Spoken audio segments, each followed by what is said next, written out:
Curriculum analysis using Ohio Learning Standards, K-12 English Language Arts. And the curriculum analyzed will be the 2018 English Language Arts Model Curriculum, Grade 2. I'm a second grade teacher, so I thought this fitting. The link here that I provide goes directly to the website, to the actual PDF, where all the 85 pages of model curriculum is contained for second grade. Let's begin with the authors of the model curricula. I took two quotes. We don't need to read them all, but it's from the Ohio Department of Education from their website, and pretty much 200 educational stakeholders, that's teachers, curriculum directors, principals, higher education personnel, they all met in Columbus and they reviewed the previous model curriculum and they made updates and they wanted to make it more clear and more relevant. As well, this was opened for a certain period of time to the public and they were able to comment on changes. I think the key element, the most important thing when understanding this curriculum is the philosophy. This diagram was also taken from the website, and you can see the standards are in the center. Everything revolves around the standards. It's a standard-based curriculum. If there's elements of project-based learning, inquiry-based learning, backward design, if there's any type of element, it all goes back to the learning standards. And that is the key to understanding how this curriculum was developed and thought out.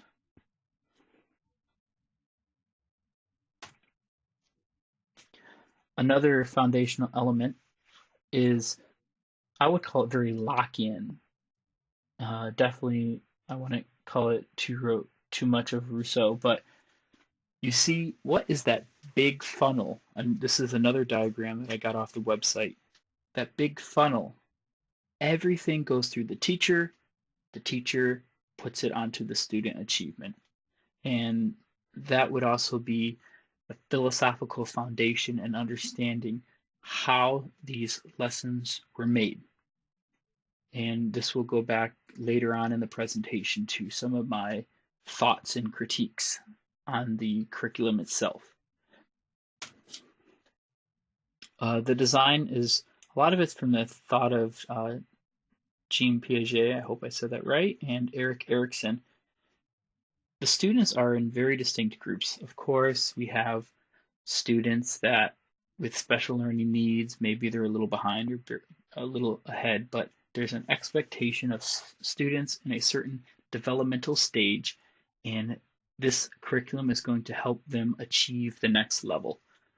The students' age is not explicitly laid out, obviously, in this model curriculum, but it's very clear that the students, the majority, can only reach a certain amount of comprehension, cognition, understanding, and thus these standards developed by experts are fitting for the current second grade students.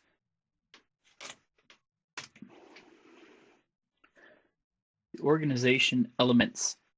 So a lot of this comes from the learning session 3, and you can look at the learning session 3 PPT page 3. Establish clear statements about what students should learn. We need to be very clear on what students need to learn. When we delve more deeply into the model curricula and I pull up some examples, you're going to see that it's subject-based, it's organized by themes and strands, which is very clearly laid out in the Ohio Department of Education website. It says it right there. It's organized by strand and topic.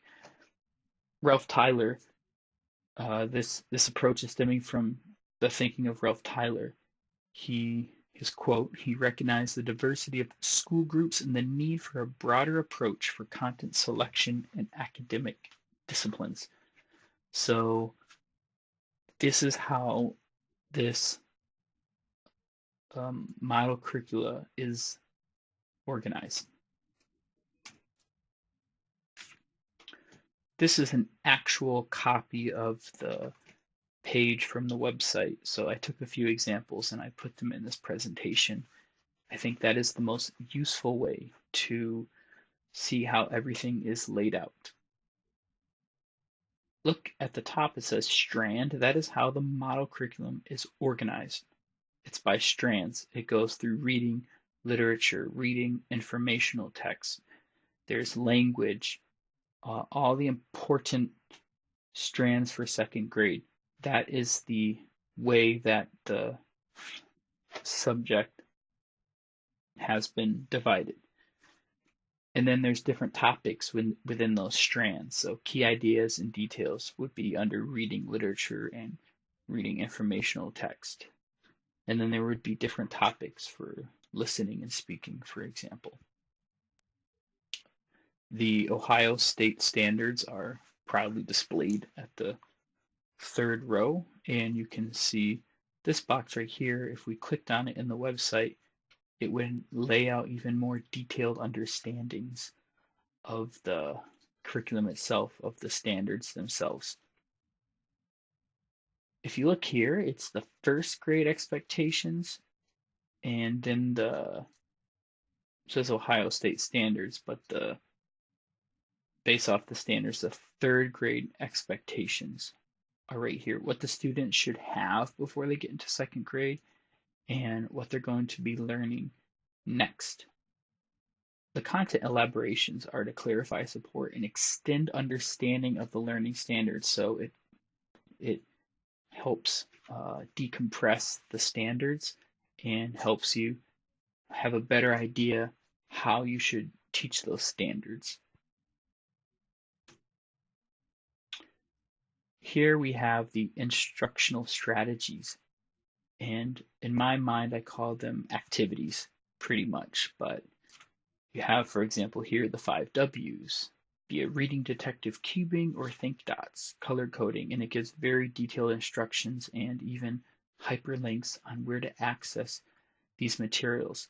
So these instructional strategies link to helping with achieving the standards, achieving your goals. As well, there's instructional resources, and you can further read those instructional resources and delve more deeply into how you can teach your class. Getting into content elements, I didn't want to elaborate too much here. I wanted to look at 21st century skills, and I wanted to look at some other important points I think that would be the most useful, especially the line of thought that I'm following. What I really liked was how they colored different lines. So blue means using education technology, using the tools that digital natives are already used to. And I think that's very, very important. Orange means activities to meet special needs. I called it special needs. You could have ELL students, ESL students, students that maybe have some cognition challenges, students that are even ahead, students that finish their work fast. So you have this orange box that lays out how you can help these different students. And then as you can see, again, there's some more activities that help the student achieve the standards. Purple means career preparation. So you can see here is a very specific task, that the activity that the students can do. It says type and revise a letter to service people. That's a real thing that we need to learn how to do, and that prepare second graders for the future. So there are definitely some activities that are colored in purple and help the student to actually learn about real parts of being in the community. And as you see here, I mentioned before from the organizational part, there's the instructional resources and tools and it gives excellent resources that you can use. The assessment elements in this curriculum analyzation, very simple. The activities are formative. There are many activities that show us that the students achieved the standards at hand through the work that they have done. If you went back to the chart I had before, it lays out one section in the circle called assessments, and those lead to summative assessments. But for Ohio, there are no official state tests until third grade for the students. So this model curricula did not offer any summative assessments. I want to lay out the positive elements that I found in this model curricula. First, you can see my door here. It's clear. You can see the other side, and the same goes with the model curricula. When you look at it, it's very neatly organized. Everything's put into tight little boxes, and you feel like you're in control when you use these tools. The second element, as you can see, is Bloom's taxonomy, and there are lots of activities that help the students to practice remembering, understanding, applying, analyzing, evaluate, create their own stories and language arts. And I think that is one of the most important elements in education, to start small and to go and have the students produce things that come from themselves, their own powers. And finally, the last aspect is called control. And I laid it out with clarity so it goes hand in hand. And when you have this model curricula, since everything's so clear, you have a control of what's going on. You know your students, it's like a checklist. You know your students need this, boom, you check it. You know your students need that, boom, you check it. And sometimes clarity is something that us teachers, we need. I do have a lot of negatives, and maybe this is coming from personal experience, but when I was looking at the curricula, the initial reaction was, even though it's clearly organized on the same side, on one side is clearly organized, on the other side with my little diagram here, it's overwhelming with words. And going through making this chart, like 85 pages. I know you work together in a team, but 85 pages of something that specifically is not a lesson plan, but to help us, for me, was quite daunting. I think it could have been simplified. Maybe this is the whole technique for curriculum, model curriculum, or making curriculum, but if you wanted me to summarize these pages, why can't we just make a book of activities linked to standards? You want to fulfill the standard, these are some excellent activities. But there's other words in there that to me felt too much and overwhelming at first. And you have to read the language that was used, obviously is using the jargon that teachers use when we meet, but then we have to translate that language into student language. And why can't we put the initial effort in writing things with the student language in mind, rather than using the constant jargon and then doing more research? Maybe it's my lack of practice, but that's what I felt. The second, and I think very important, going back to lesson 7 from our curriculum lessons, the framework for 21st century learning. Yes, it's there, but I want to call it half-heartedly there. And let me give you an example. After looking at the model curriculum, life and career skills, you have 85 pages, and I probably found about 4 purple activities. Okay, so that kind of says the percentage of how much life and career skills we're directly learning for the students. Not a lot. Information media and technology skills, the same thing. Not a lot of, it just sounded like it was like an add-on. It was an add-on to all these other activities. Use a whiteboard because it's more technologically advanced, or um, use make a video recording of your students and put it on the student webpage. So I honestly think that even though in this semicircle arch, life and career skills and information media and technology skills don't span the whole arch, this is just a diagram. These things need to be saturated in the core subjects that we use, not just add-ons. We are dealing with digital natives, and even though we are digital immigrants or before that time, we have to get on the bandwagon.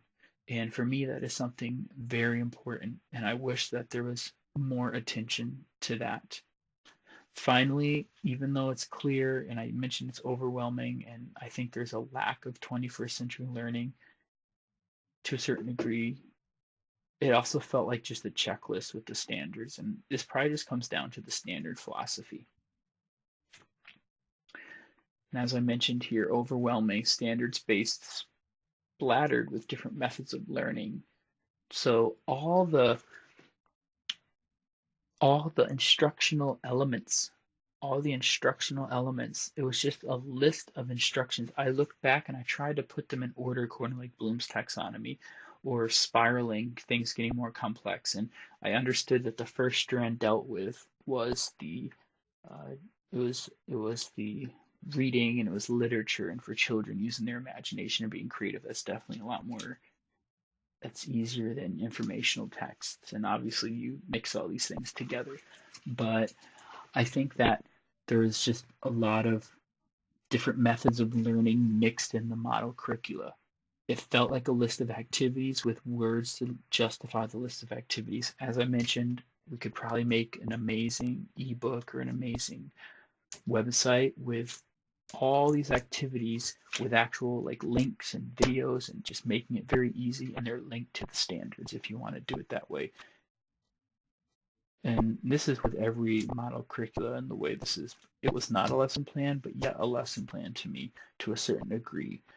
You had the standards, you were just missing specific objectives, and then you had the things that you're going to do in class, obviously without the time element and what you're going to do. There was some pairing, there was some group work, there was some making something, there were some projects.